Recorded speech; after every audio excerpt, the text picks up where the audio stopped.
You said yes again.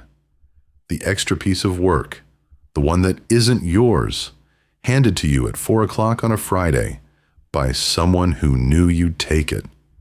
And before you sent the email, you softened it, took out the line that was true, added the exclamation mark so nobody could read it as annoyed. And you laughed at the joke, the one that wasn't funny.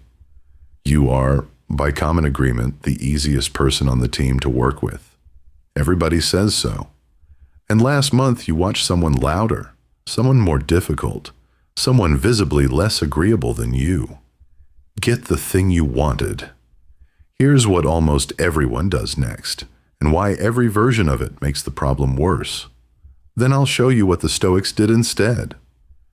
And one of them trained for this, in a way you would find genuinely embarrassing. 3 doors. All 3 cost you. The first is more of it. If being agreeable hasn't worked yet, the reasoning goes, it can't have been enough. So you take on more. You get more useful, more available, harder to say no to. And here's the trap. It works. People do like you more. They just don't move you, because you've made yourself extremely valuable exactly where you are, and moving you is now expensive. You've optimized for being easy to have around. That is not the same thing as being hard to replace. The second door is the overcorrection. One day it snaps. You've read something about boundaries and you go cold overnight. Slower replies. No to things you'd normally do. Some of it just to prove a point. And nobody reads that as strength. They read it as instability, because from the outside, nothing explains it. You haven't stopped performing. You've just changed the performance. The third door is the quietest, and it's the most common in careful people. The ledger. You keep saying yes, but you start keeping score. Every favor, filed. Every time nobody noticed, filed. You're pleasant on the surface and running an invoice underneath. And one day, that invoice comes out sideways, in a meeting, over something far too small to explain it. Nobody in the room knows what just happened. You do. Here's the thread tying all 3 together. Every one of them still hands the verdict to the room. Collecting approval, refusing approval, resenting approval. It's the same scoreboard. You've only changed which way you're facing. Epictetus was blunt about this, in a way that's almost uncomfortable to read. In the Enchiridion, if you ever happen to turn your attention to externals so as to wish to please anyone, be assured that you have ruined your scheme of life. Ruined. Not weakened, not compromised. He's saying that the moment pleasing becomes the aim, everything downstream quietly bends around it. Your judgment, your standards, what you're willing to say, what you agree to at 4 o'clock on a Friday. Marcus Aurelius wrote down the same paradox in his private notebook, and it lands harder because he wasn't lecturing anyone. He was talking to himself. Everyone loves himself more than all the world, and yet takes less account of his own judgment of himself than of the judgment of the world.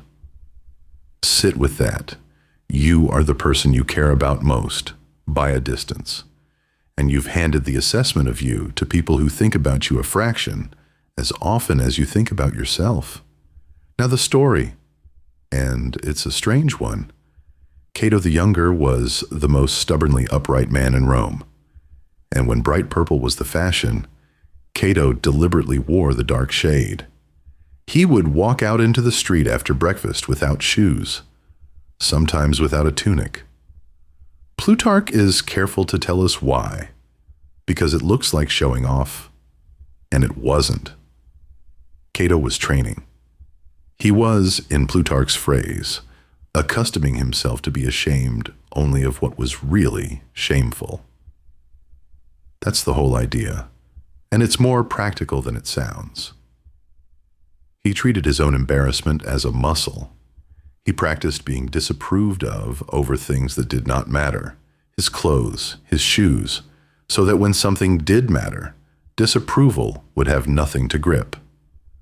And it did matter, eventually. Cato stood alone against Caesar. By then, the opinion of the room had no purchase on him, because he'd spent 20 years making sure of it. You don't have to go to the office without shoes, but it's the same muscle, and there are 3 ways to train it. Move 1. Pay the disagreement tax early. Whatever the true thing is, say it in the first meeting rather than the 4th. It costs the same amount of social discomfort either way. But a concern raised on day 1 reads as judgment, and the identical concern raised at the deadline reads as an excuse. You're not being braver. You're just being early, and early is cheaper. Move 2. Trade likable for reliable. Likable is a feeling other people have about you, and you cannot audit it. Reliable is a fact they can check. So stop farming the feeling and start building the record. Say what you'll do, then do exactly that, including the parts nobody would ever have chased you for. Nice is what people call you when they can't think of anything more specific. You want them to have something specific. Move 3. Disappoint one person a week on purpose. Keep it small. Decline the meeting that doesn't need you. Leave the message until Monday. Say the plain version instead of the softened one. And then watch what happens, which is almost always nothing at all. That's the entire point. You are collecting evidence that the thing you've been managing your whole career was never really there. Cato's version was walking out without a tunic. Yours is an unanswered message on a Friday evening. Because here's what agreeable people miss. Being liked is a rented position. It's redecided every week by people whose mood you don't control, and you pay for it in small pieces of yourself. Being trusted is different. Trust is built on a record, and a record isn't a vote.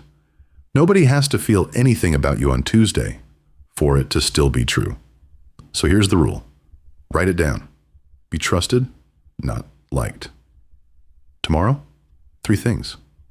1, in your next meeting, say the true thing first, before it's comfortable. 2, take one message you'd normally soften and send it plain. 3, this week, let exactly one person be mildly disappointed in you, and notice how little it actually costs. You will not be able to make everyone approve of you. Cato couldn't. Marcus ran an empire and couldn't. What you always control is whether their approval is the thing you're working for. Give that up, and you stop negotiating with a room that was never going to vote. If this helped, the Stoic Operator Journal in the description is built for exactly this, a 1-page weekly system for staying calm when it counts. And watch this one next, the one sentence that ends office politics for good.